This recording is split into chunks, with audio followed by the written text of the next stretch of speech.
Hello friends, कैसे हो आप सभी। मैं विक्रम और आप सभी का स्वागत करता हूं।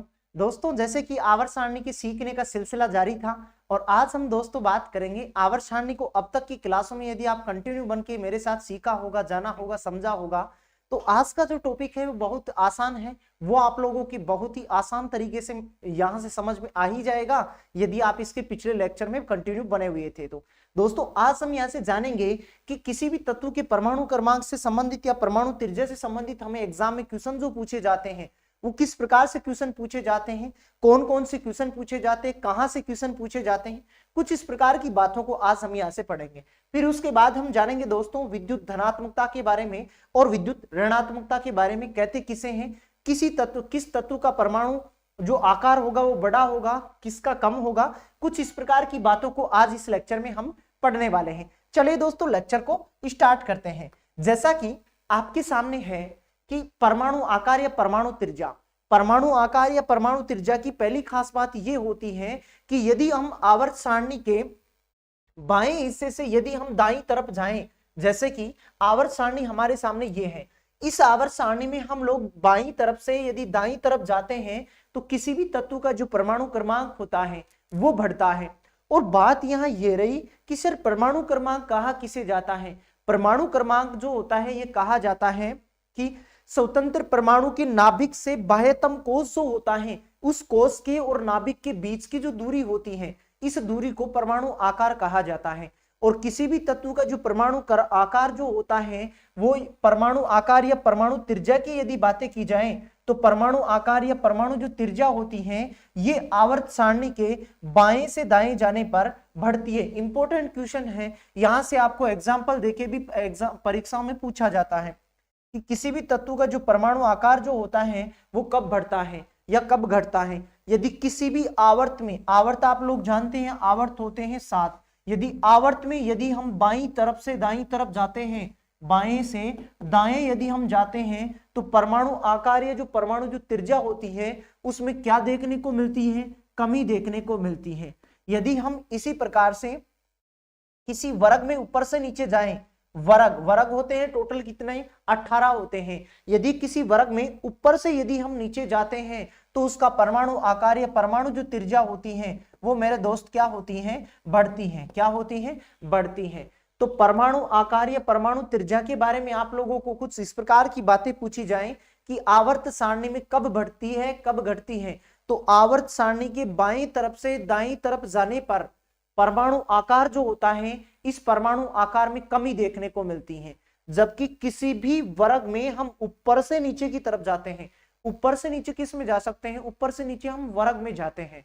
ऊपर से नीचे यदि हम वर्ग में जाते हैं तो परमाणु आकार बढ़ता है। जैसे कि मैं आपको यहां से एक बात बताऊं कि इस लिथियम का आकार बड़ा होगा या नियोन का आकार बड़ा होगा, तो मेरे दोस्त ध्यान में रखिएगा आवर्त सारणी की बाईं तरफ जो होते हैं उनका आकार बड़ा होता है, लेकिन जैसे जैसे हम दाईं तरफ जाते हैं उसके आकार में कमी देखने को मिलती है।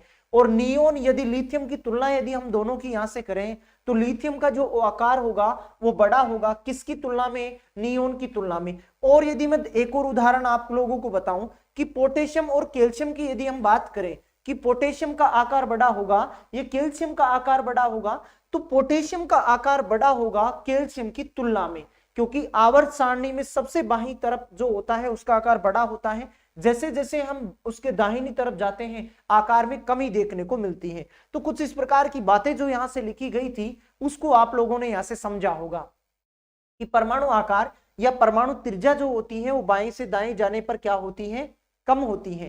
किसी भी आवर्त सारणी में हम बाएं से दाईं तरफ जाते हैं, आवर्त में एक ही आवर्त में बाईं तरफ से दाईं तरफ जाने पर आकार में कमी देखने को मिलती है। जबकि जो वर्ग जो होता है इस वर्ग में ऊपर से नीचे आने पर परमाणु का आकार जो होता है वो बढ़ता है। चलिए मैं यहां से लिख भी देता हूं कि किसी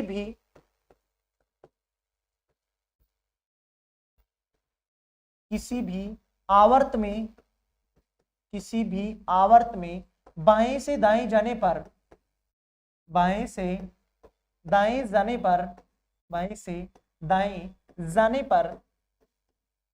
पर आकार में कमी देखने को मिलती है, आकार में कमी देखने को मिलती है।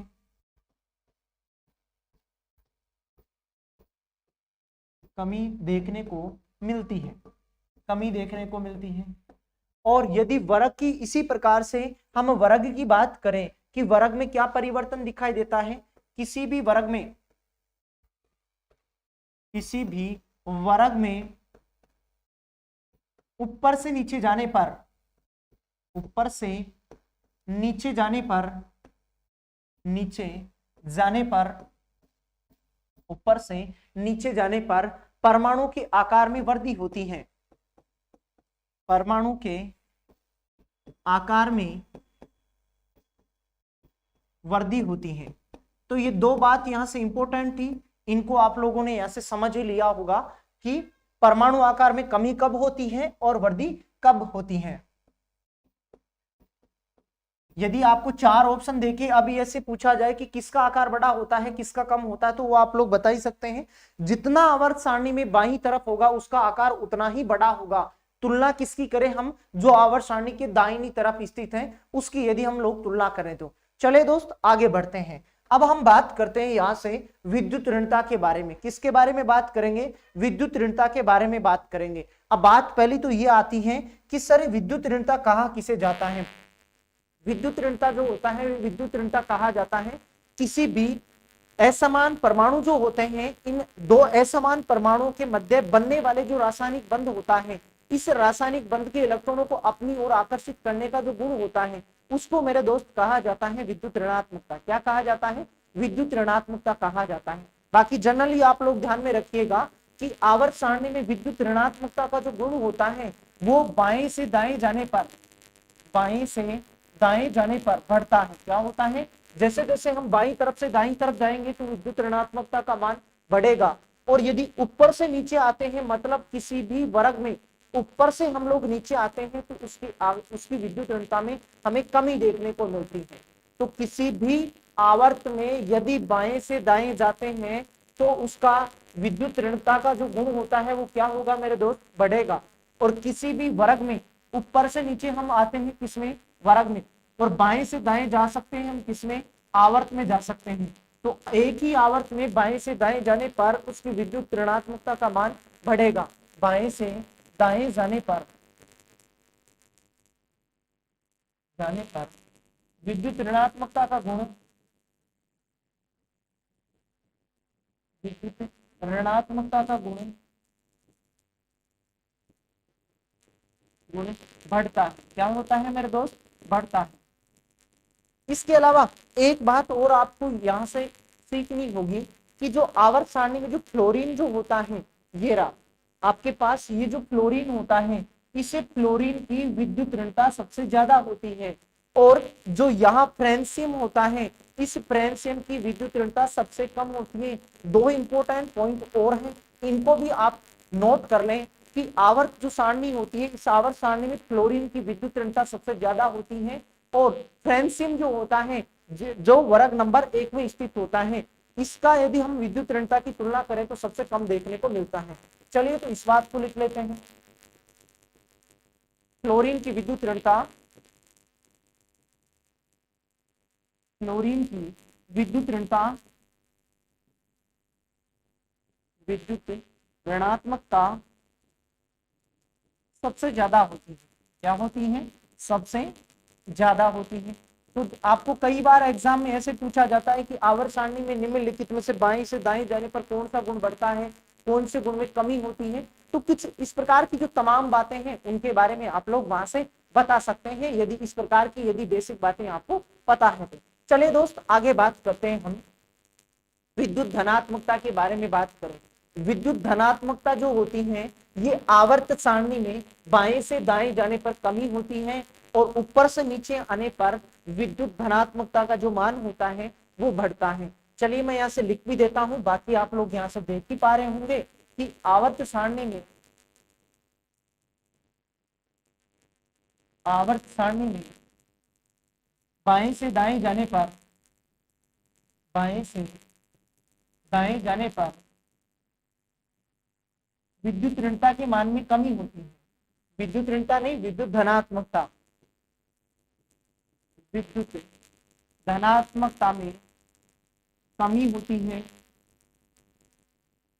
कमी होती है यदि हम कहाँ जाएं, आवर्त सारणी के बाईं तरफ से दाईं तरफ जाएं तो। और यदि इसी प्रकार यदि हम ऊपर से नीचे आए, देखो आवर्त सारणी में हम बाएं से दाएं किस में जा सकते हैं, आवर्त में जा सकते हैं, और ऊपर से नीचे किस में आ सकते हैं, वर्ग में आ सकते हैं। तो वर्ग में आवर्त सारणी की यदि तुलना करें विद्युत धनात्मकता के गुण की, तो वर्ग में विद्युत धनात्मकता का गुण बढ़ता है। ऊपर से नीचे आते हैं ना, तब विद्युत धनात्मकता का मान बढ़ता है। वर्ग में ऊपर से नीचे आने पर, ऊपर से नीचे आने पर विद्युत धनात्मकता का मान बढ़ता है। विद्युत धनात्मकता का मान, विद्युत धनात्मकता का मान बढ़ता है। अभी हमने देखो यहां से ऐसे दिखा कि सबसे ज्यादा विद्युत ऋणात्मकता वाला तत्व कौन सा था, फ्लोरीन था। उसी अनुरूप आप लोग ध्यान में रखिएगा कि सबसे ज्यादा विद्युत धनात्मकता की यदि बात करें तो सबसे ज्यादा विद्युत धनात्मकता वाला तत्व होता है फ्रेंसियम। कौन होता है मेरे दोस्त, फ्रेंसियम होता है, जो यहाँ अरेंज रहता है आवर्त सारणी में, जिसका परमाणु क्रमांक 87 जो होता है वो यहाँ होता है फ्रेंसियम।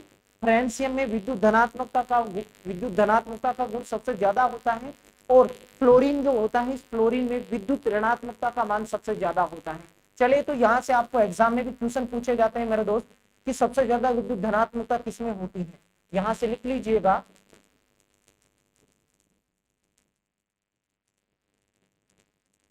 फ्रेंसियम में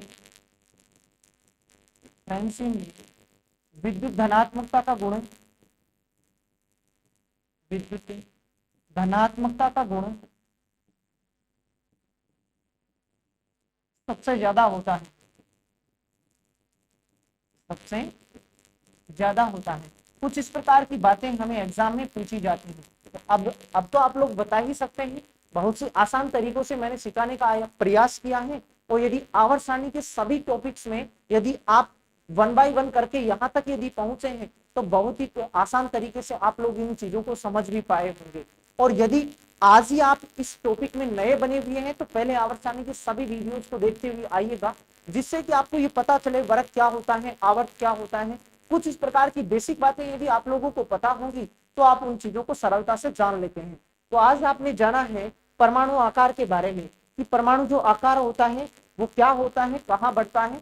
परमाणु का आकार या परमाणु जो त्रिज्या होती है, आवर्त सारणी में बाएं से दाएं जाने पर कमी होती है, ऊपर से नीचे आने पर बढ़ता है। यदि इसी अनुरूप यदि विद्युत ऋणात्मकता की बात करें तो विद्युत ऋणात्मकता आवर्त सारणी में बाएं से दाएं जाने पर बढ़ता है, और ऊपर से नीचे आने पर विद्युत ऋणात्मकता के मान में कमी देखने को मिलती है। इसी प्रकार हमने यहाँ से बात की विद्युत धनात्मकता की। विद्युत धनात्मकता वाला जो गुण होता है, आवर्त सारणी में बाएं से दाएं जाने पर कमी होती है, और ऊपर से नीचे आने पर विद्युत धनात्मकता का मान जो होता है वो क्या होता है मेरे दोस्त, बढ़ता है। इस प्रकार की तमाम बातों को आपने आज इस लेक्चर में सीखा है। अब हम इन इतनी बातों से जो एग्जाम में क्वेश्चन पूछे जाते हैं उन पर हम यहाँ से प्रयास करते हैं कि वो क्या क्या किस प्रकार से पूछे जाते हैं यहाँ से।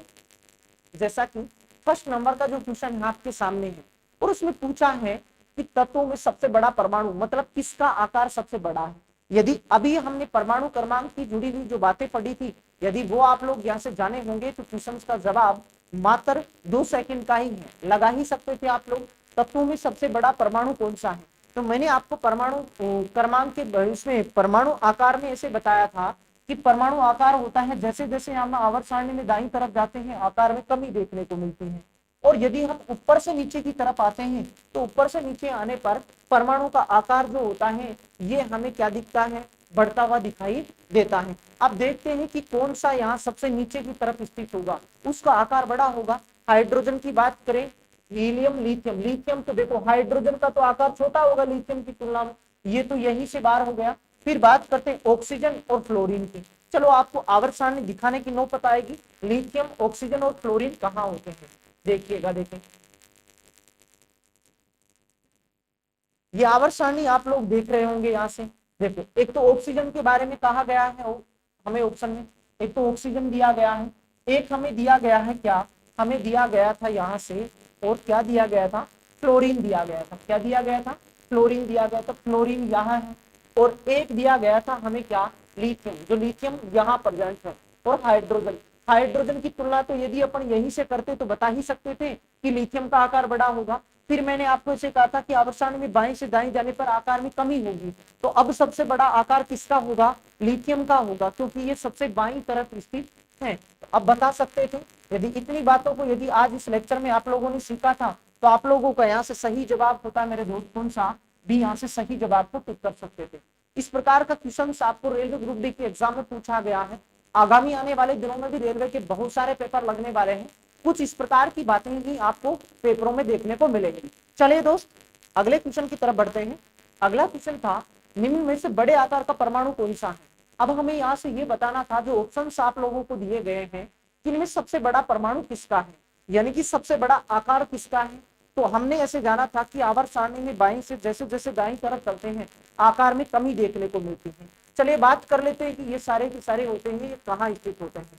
आवर्त सारणी की बात करें, एक तो हमें ध्यान में रखना होगा सिलिकॉन, सल्फर, फास्फोरस, एल्यूमिनियम। चलिए देखते हैं कि ये कहाँ कहाँ स्थित होते हैं आवर्त सारणी की। जैसे हमारे पास फोटो ये है, एल्यूमिनियम ये रहा, सिलिकॉन ये रहा, फास्फोरस ये रहा और सल्फर ये रहा। अब आप इन चार में तुलना कर सकते थे, किसका आकार बड़ा होगा?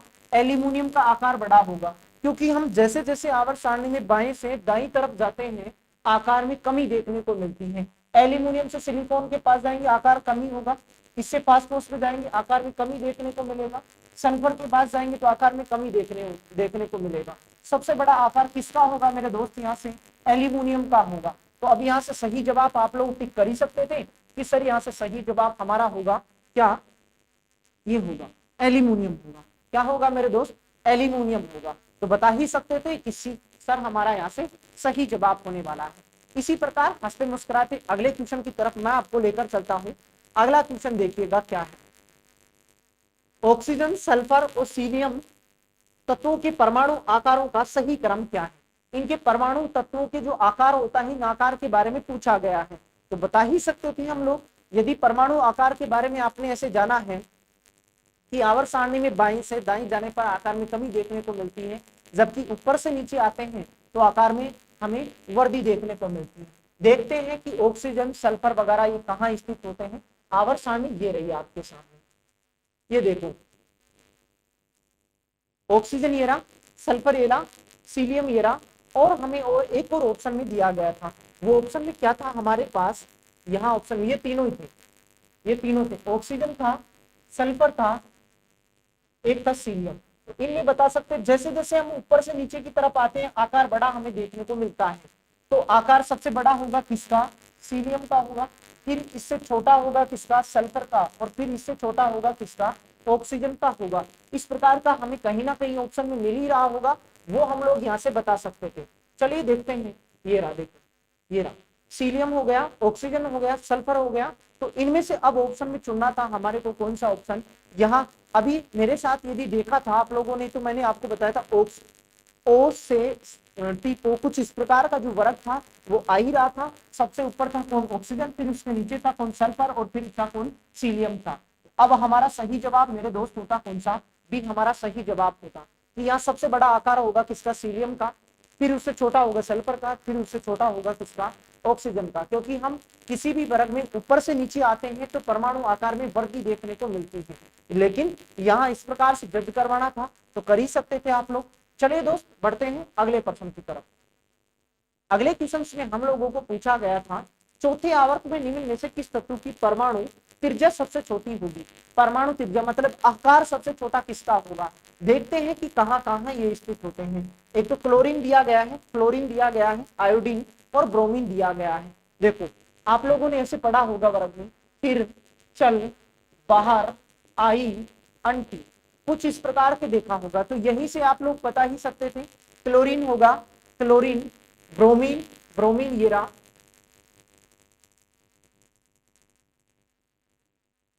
ब्रोमीन ये रहा, आयोडीन की बात करें आयोडीन ये होगा और फ्लोरीन ये होगा। अब देखो जो आवर्त इस वर्ग में सबसे नीचे उसका आकार बड़ा होगा, क्योंकि वर्ग में ऊपर से नीचे आने पर आकार बढ़ता है, लेकिन हमें तो छोटा के बारे में पूछा, जिसका आकार छोटा होगा त्रिज्या भी उसकी क्या होगी? छोटी होगी। तो इनमें यदि हम देखें तो इसमें सबसे छोटा आकार किसका होगा? क्लोरीन का होगा। किसका होगा? क्लोरीन का। यदि इसी क्वेश्चन में हम लोगों को बड़े के बारे में पूछा जाता तो आयोडीन होता दिए गए ऑप्शन के अनुसार। तो बता ही सकते थे, ये भी आपको रेलवे के पेपर में पूछा गया क्वेश्चन है, बता सकते थे आप लोग कि यहाँ से सही जवाब हमारा यहाँ से क्या होगा। चौथे आवर्त में निम्न में से किस तत्व की परमाणु त्रिज्या सबसे छोटी होगी? यदि छोटे के बारे में पूछा था तो बता सकते थे क्या होगा, हमारा उत्तर यहाँ से सही जवाब होगा। अब देखो फ्लोरीन, फ्लोरीन दिया गया बिल्कुल, ये सी ऑप्शन हमारा दिया गया है। परमाणु त्रिज्या या परमाणु आकार के बारे में पूछा, सबसे छोटी होगी किसकी? फ्लोरीन की होगी। और यदि यहीं से यदि बड़े के बारे में पूछा जाता तो कौन होता? आयोडीन हमारा यहाँ से सही जवाब होता। चलिए अगले क्वेश्चन की तरफ बढ़ते हैं। अगले क्वेश्चन में पूछा गया पोटेशियम की परमाणु त्रिज्या सोडियम की तुलना में, पोटेशियम की परमाणु त्रिज्या सोडियम की तुलना में। चलिए दोस्त फिर से मैं आप लोगों को आवर्त सारणी दिखाता हूं और यहाँ पोटेशियम देखेंगे, पोटेशियम और जो सोडियम जो होता है ये कहाँ स्थित होता है, ये देखिएगा, ये रहा पोटेशियम और सोडियम, ये रहा आप लोगों के पास पोटेशियम। सोडियम के बारे में बात करें तो सोडियम का क्या कहाँ होता है, ये रहा एनेरा सोडियम। तो सोडियम और पोटेशियम की तुलना यदि करें तो किसका आकार बड़ा होगा? इस पोटेशियम का आकार बड़ा होगा, किसकी तुलना में? सोडियम की। क्योंकि जैसे जैसे हम आवर्त सारणी में ऊपर से नीचे की तरफ आते हैं आकार में क्या देखने को मिलती है? वृद्धि देखने को मिलती है। तो बता सकते थे कि सोडियम की तुलना में पोटेशियम का जो होगा ये परमाणु त्रिज्या, परमाणु आकार जो होगा वो बड़ा होगा। इस प्रकार से आप लोगों को यहाँ से जज करना होता है। तो बता ही सकते थे, आपके सामने जो क्वेश्चन है उसमें बात पूछी गई थी, पोटेशियम की परमाणु त्रिज्या सोडियम से क्या है? सोडियम से अधिक है, सोडियम से क्या है? अधिक है। सी विकल्प हमारा यहाँ से सही जवाब होगा। यदि पूरे ध्यान के साथ आज के इस वीडियो में आप लोग यहाँ तक बने होंगे तो आप लोग समझ पाए होंगे परमाणु आकार और परमाणु त्रिज्या, विद्युत धनात्मकता और विद्युत ऋणात्मकता, उनसे हमें क्या बात जाननी होती है जो एग्जाम में हमें पूछी जाती है। चलिए देखते हैं अगले क्वेश्चन में क्या पूछा गया है। आवर्त सारणी के किसी समूह में, समूह मतलब वर्ग में नीचे जाने पर निम्नलिखित में से कौन नहीं बढ़ता है? प्रश्न में हमें पूछा गया है कि आवर्त सारणी में हम किसी भी वर्ग में यदि ऊपर से नीचे जाते हैं तो क्या नहीं बढ़ता है? यही ऑप्शन में दिया गया था परमाणु त्रिज्या, परमाणु त्रिज्या तो बढ़ती है मतलब आकार बढ़ता है। तो यदि आप एग्जाम में बैठे थे तो सिर्फ आप लोगों को इतना ही सोचना था कि ये विकल्प हमारा यहाँ से सही जवाब होगा, क्योंकि परमाणु आकार या परमाणु त्रिज्या जो होती है किसी भी वर्ग में ऊपर से नीचे जाने पर बढ़ता है। जबकि क्वेश्चंस में हमें यहाँ पूछा गया है कि कौन नहीं बढ़ता है? परमाणु त्रिज्या तो बढ़ती है, बाकी जो सारे के सारे ऑप्शन है वो संयोजकता भी बढ़ती है, धात्विक गुण भी बढ़ता है और किसी तत्व में कोषों की संख्या भी बढ़ती है। तो बाकी यहाँ से सही विकल्प आप लोग चुन ही सकते थे कि सर ए विकल्प हमारा यहाँ से सही जवाब होगा। चलिए अगला क्वेश्चन है, परमाणु त्रिज्या का प्रयोग किसे मापने के लिए किया जाता है? परमाणु जो त्रिज्या होती है इसका प्रयोग हम क्या मापने के लिए करते हैं? किसी भी परमाणु के आकार को मापने के लिए हम प्रयोग करते हैं किसका? परमाणु त्रिज्या का प्रयोग करते हैं। परमाणु त्रिज्या जैसे बड़ी होगी तो हम अनुमान लगा लेते हैं कि वो परमाणु का आकार भी क्या होगा? बड़ा होगा। तो इस प्रकार बता सकते थे कि परमाणविक आकार। 7 नंबर का जो क्वेश्चन था उसका सही विकल्प का चुनाव करते थे, ए विकल्प हमको यहाँ से सही चुनना था कि किसी भी परमाणु त्रिज्या जो होती है उससे अनुमान लगाया जाता है किसी भी तत्व के परमाणु आकार का। सही विकल्प का आप लोग चुनाव कर सकते थे। लोको पायलट के एग्जाम में आपको क्वेश्चन पूछा गया था। आगामी एग्जाम्स के लिए भी बहुत सारे क्वेश्चन आप लोगों को आवर्त सारणी से पूछे जाएंगे। और यदि सभी लेक्चर में आवर्त सारणी की कंटिन्यू होकर आप लोगों ने सीखने का प्रयास किया होगा मेरे साथ इस सिलेबस में, तो आप लोग जाने होंगे कि किसका आकार कैसे क्या होता है, क्या परिवर्तन करने पर क्या हमें देखने को मिलता है। और अब लोगों को आप मैं यहाँ से प्रैक्टिस ये इस कारण करवा रहा हूँ कि जब आप एक बार मेरे साथ प्रैक्टिस कर लेते हैं, जब दोबारा स्वयं से जब आप लोग प्रैक्टिस करते हैं तो कुछ दिमाग में कुछ इस प्रकार के सेंस ऑटोमेटिक आ जाते हैं कि सही विकल्प हमारा यहाँ से क्या होगा। चलिए दोस्त बढ़ते हैं अगले क्वेश्चन की तरफ। अगले क्वेश्चन में पूछा गया है निम्नलिखित में से किसका व्यास सबसे बड़ा होगा? व्यास के बारे में पूछा जाए, परमाणु आकार के बारे में पूछा जाए, परमाणु त्रिज्या के बारे में पूछा जाए तो किसका आकार बड़ा होगा? किसी भी तत्व का आकार यदि बड़ा होगा तो त्रिज्या भी बड़ी होगी, उसका व्यास भी क्या होगा? बड़ा होगा। चलिए देखते हैं। आयोडीन, क्लोरीन, ब्रोमीन और फ्लोरीन दे रखा है। और इतना तो अब आप लोग जान ही चुके होंगे कि ये जो तत्व होते हैं ये सारे के सारे तत्व एक ही वर्ग के होते हैं, जैसे फिर, चल, बाहर, आई, अंति। फ्लोरीन हो गया, क्लोरीन हो गया, ब्रोमीन हो गया, आयोडीन हो गया, किसी भी वर्ग में हम ऊपर से जैसे जैसे नीचे आते हैं तो उसका आकार बढ़ता है। तो आयोडीन सबसे नीचे की तरफ है, एस्टाटीन हमें कहीं दिया नहीं गया है, क्लोरीन, ब्रोमीन, यदि फ्लोरीन, आयोडीन की बात करें तो किसका आकार सबसे बड़ा होगा? आयोडीन का आकार सबसे बड़ा होगा। तो सही विकल्प हम चुनाव करते किसका? ए सही विकल्प का हम चुनाव यहाँ से कर सकते थे। बाकी आप लोग बता ही सकते थे, इस प्रकार की तमाम चीजें आप लोगों ने सीखी हैं, तो अब आप लोग बता सकते हैं कि किसका आकार बड़ा होगा, किसका आकार छोटा होगा। तो सही विकल्प हम चुनते तो हम क्या चुनते? ए विकल्प क्या यहाँ से चुनाव करते। बाकी आज हमने इस वीडियो में ऐसे जाना था कि आवर्त सारणी में बाएं से दाएं जाने पर आकार में क्या होती है? कमी, और ऊपर से नीचे जाने पर आकार में क्या होती है? वृद्धि देखने को मिलती है। कुछ इस प्रकार की बातें आज मेरे साथ इस लेक्चर में जानी होंगी, तो इस क्वेश्चन का आप लोग सही जवाब दे ही सकते थे। चलिए अगला क्वेश्चन था हमारा कि खाली स्थान की सतत वृद्धि के कारण किसी समूह में परमाणु त्रिज्या बढ़ती है। देखो परमाणु त्रिज्या, परमाणु आकार के बारे में मैंने आपको ऐसे बताया था, नाभिक से बाह्य कोश के बीच की जो दूरी होती है उसका आकार क्या होता है? मेजर किया जाता है उसी के तुलना में। जैसे मैं आपको उदाहरण दूं कि एक तो ये तो क्या हो गया? नाभिक हो गया, और नाभिक के बाहर की तरफ ये क्या हो गया? कोश या उसकी कक्षाएं होगी। एक दूसरा तत्व ये है, तो इसमें दो कक्षाएं हैं। कितनी कक्षाएं हैं? दो कक्षाएं। तो अब आप लोगों को ये बताना आना चाहिए कि सर ये ए का आकार बड़ा होगा या बी का आकार बड़ा होगा? बी का आकार बड़ा होगा, क्योंकि नाभिक से बाह्यतम कोश के बीच की जो दूरी होती है उसको परमाणु आकार कहते हैं। तो इसमें तो एक ही कक्षा है, तो इसका आकार और इसके आकार की तुलना यदि हम करें तो आकार बड़ा होगा किसका? बी का बड़ा होगा। यही बात हमें क्वेश्चन में पूछी गई है कि किसी भी वर्ग में आकार बढ़ता है, परमाणु त्रिज्या बढ़ती है, किसके बढ़ने पर? उसके इलेक्ट्रॉनिक जो सेल होते हैं, इलेक्ट्रॉन जो सेल होते हैं, मतलब जो कक्षाएं जो होती हैं, उन कक्षाओं के बढ़ने से उसका आकार भी क्या होता है? बढ़ता हुआ चला जाता है। जैसे मान लो एक तीसरा और उदाहरण आप लोगों को दी, तो इसमें कितनी कक्षाएं हैं? ये तो हो गया इसका नाभिक, और इसमें 3 कक्षाएं हैं, तो आकार अब बड़ा होगा किसका मेरे दोस्त? आकार बड़ा होगा सी का बड़ा होगा। ठीक है, इस प्रकार आप लोग यहाँ से बता सकते हैं। चलिए बढ़ते हैं अगले क्वेश्चन की तरफ। अगला क्वेश्चन था परमाणु का आयतन सबसे कम होता है। आयतन के बारे में पूछा गया था कि आयतन किसका सबसे कम होगा? आयतन आकार की तुलना आप लोग कर सकते हैं आयतन से। तो जो आवर्त सारणी के दाईं तरफ स्थित है उसका आकार क्या होता है? छोटा होता है। Phosphorus, silicon, phosphorus, sulphur, silicon और किसकी? हीलियम की यदि तुलना करें, देखिएगा आवर्त सारणी की यदि हम लोग फोटो देखें तो आवर्त सारणी की फोटो देखने पर एक तो हमें फास्फोरस देखना होगा, एक सल्फर, और एक हमें हीलियम देखना होगा, और क्या है हमारे पास? सिलिकॉन। ये तो रहा फास्फोरस, ये होगा सल्फर, ये हो गया सिलिकॉन, और ये हो गया क्या? हीलियम। अब तो आप लोग बता ही सकते थे कि किसका आकार बड़ा होगा, किसका आकार बड़ा है? यहाँ से ऐसा ही सिलिकॉन का आकार बड़ा होगा मेरे दोस्त। अब आप बता सकते थे। इस प्रकार की तमाम बातों से आप लोगों को जो एग्जाम में क्वेश्चन पूछे जाते हैं उनका अब आप लोग यहाँ से सही जवाब बताना होता है। तो किसका आकार सबसे कम होगा? आकार कम होगा किसका? हीलियम का आकार कम होगा। सही विकल्प का चुनाव करते तो बी विकल्प हमारा यहाँ से सही जवाब होगा। इसी प्रकार दोस्त हंसते मुस्कुराते अगले क्वेश्चन की तरफ बढ़ते हैं। एक आध क्वेश्चन और है, इन पे और हम यहाँ से प्रैक्टिस दिखाते हैं। सोडियम से क्लोरीन की ओर जाने पर, सोडियम से क्लोरीन की तरफ जाने पर sodium, potassium, aluminium, silicon, phosphorus, sulphur, chlorine, यानी कि आवर्त सारणी में बाएं से दाईं तरफ जा रहा है। परमाणु का आकार बाएं से दाएं जाने पर परमाणु के आकार में क्या देखने को मिलती है? कमी देखने को मिलती है। बाकी आप आवर्त सारणी को देखकर भी बता सकते थे। आवर्त सारणी ये रही आपके सामने। कहाँ क्वेश्चन में कहाँ ले जाना चाहता है?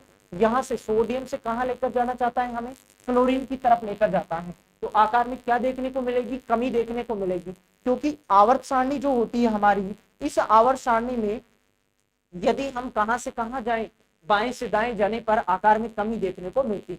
तो इसी प्रकार के क्वेश्चंस आप लोगों को एग्जाम में पूछे जाते हैं। यदि हम बेसिक बातों को देखकर यदि एग्जाम में जाते हैं तो क्वेश्चन थोड़ा जल्दी वहां से सोल्व हो जाता है। तो इस प्रकार की चीजें आप लोग जानी होंगी, तो अब फटाक फटाक से इन क्वेश्चनों का भी आंसर आप लोग दे पा रहे होंगे। चलिए देखते हैं अगले क्वेश्चन में क्या हमें पूछा गया है।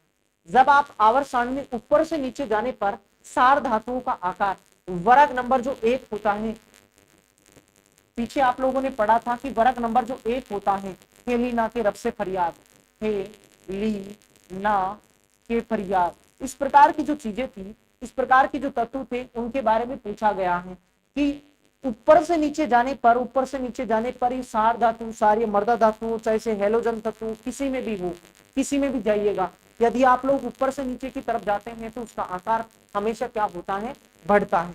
क्या होगा, आकार में या परमाणु आकार या परमाणु त्रिज्या या परमाणु आयतन जो होगा वो उसका क्या होगा मेरे दोस्त, बढ़ता है। चलिए दोस्त, आज के अंतिम क्वेश्चन तक हम लोग पहुंच चुके हैं और उसमें भी एक छोटी सी बात आप लोगों को पूछी गई होगी। देखते हैं क्या पूछा गया है। आधुनिक आवर्त सारणी के पहले और सातवें दोनों समय में, समय मतलब वर्ग, निम्नलिखित में से कौन सा गुण परमाणु क्रमांक में वृद्धि के साथ बढ़ता है। निम्नलिखित जो ऑप्शन है उनमें हमें बताना था कि पहले और सातवें दोनों समूह, समूह का मतलब होता है वर्ग, पहला और सातवें में परमाणु क्रमांक की वृद्धि के साथ साथ क्या बढ़ता है, परमाणु के जैसे जैसे हम परमाणु क्रमांक बढ़ाएंगे, जैसे मान लो वर्ग नंबर 1 है हमारे पास, ये वर्ग नंबर 1 है हमारे पास, और ये माना वर्ग नंबर क्या है हमारे पास 7 है। इसमें ऊपर से नीचे जाएंगे तो सीधा सा सवाल था कि उसमें क्या बढ़ेगा, उसका परमाणु आकार जो होगा उसमें क्या होगा, इंक्रीज देखने को मिलेगा हमें। तो इस प्रकार की बातें जो होती हैं उनको आज इस लेक्चर में जाना होगा, तो आप लोग बता ही पाए होंगे कि जो इस प्रकार की जो चीजें होती हैं उनसे एग्जाम में कैसे हमें हैंडल करना पड़ता है।